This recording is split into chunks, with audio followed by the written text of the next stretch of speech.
Hey everyone, welcome back to the NFT Sports Show. It's been a long time. I'm finally super excited to get back recording a podcast. So if over the last few months you're like, where's this guy gone? Because you probably don't know me too well right now. Um, we stopped the podcast because it just wasn't a priority. But if you look on social media, TikTok's been posting every day, releasing content about NFT sports content around the world.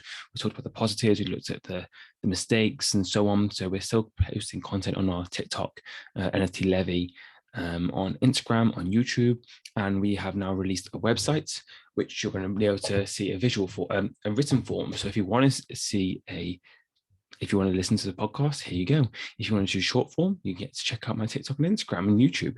But if you want to see a written form and just get a quick update whilst you're reading your breakfast, then you've got the website. So Nftlevy is what you want to find. So on this episode, and you can now watch these episodes on YouTube and Spotify. I had the podcast before this, so I need some water.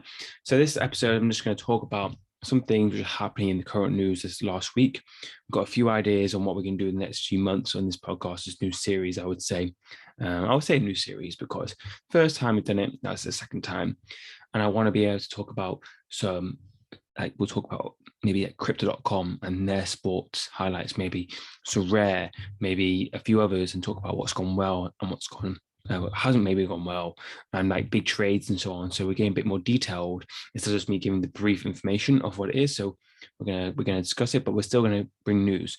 So let's start off with this first one. So there's been a NFT project, which not an NFT project, a coin, crypto coin, which was hyped up by Inter Milan players, by Croatian players like Lukaku, like Ashley Young, various other players. And they said their phrase, I love football and I love crypto. And they mentioned that they're the best crypto project ever. Stay tuned. And this crypto project and this coin project has flopped by 98%. So it has flopped because that's just not going to be, you're not going to be able to sell any of that. And this was basically promoted by Football Stars, which was an exciting game and so on, and obviously got hype and so on, and it's just flopped.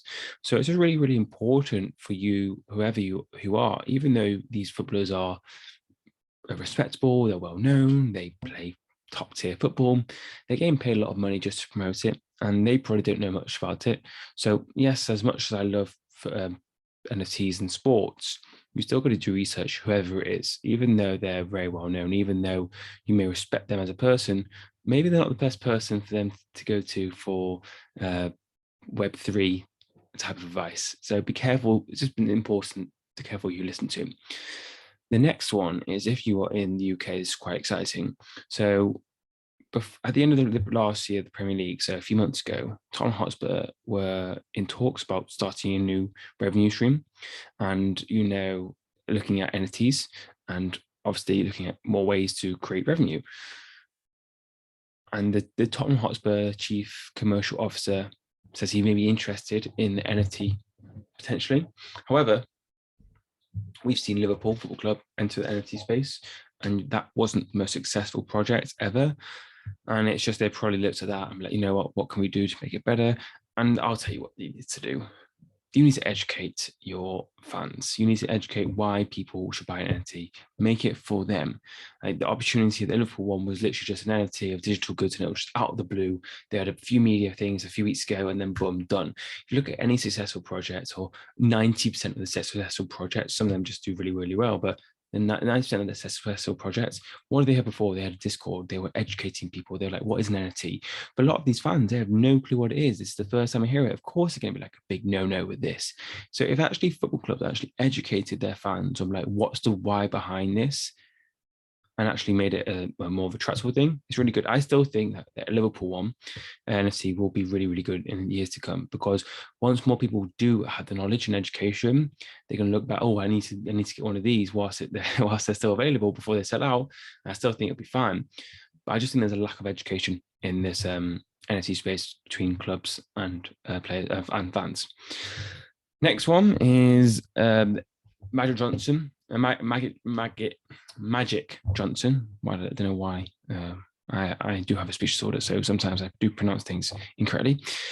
So NBA Top Shop announced the release of limited edition NFTs celebrating the greatest moment of Magic Johnson's career as from his 13 years as a LA Laker player. So this drops on the 7th of June. So if you listen to this, get searching because it's dropped 2 days ago. And if you listen to this a month's time, maybe on secondary sales, you could have a little checkout. So it's on Top Shop.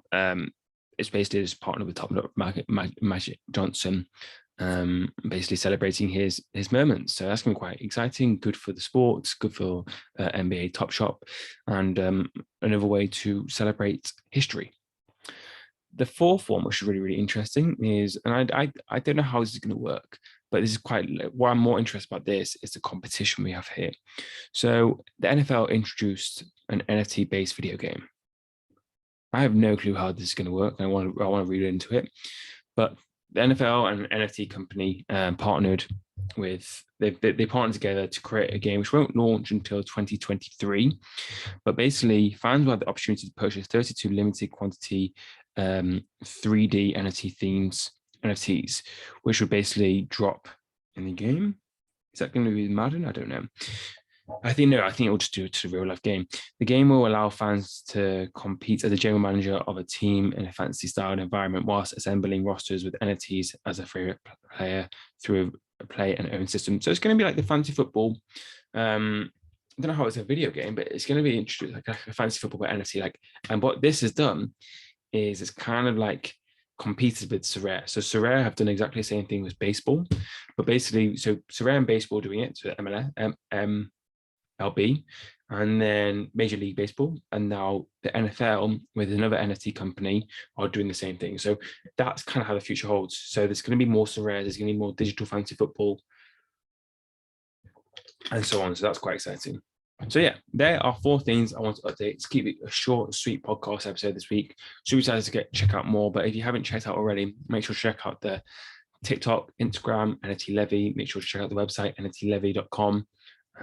Check out YouTube as well. Give us support. Hopefully soon we're going to start a Discord group where we can learn, develop, share news, and maybe look at some NFT projects for sports related, which may be interested to you, and we'll see what things we can help you with. So look forward to this series, and hope you enjoy it, and we'll see you soon.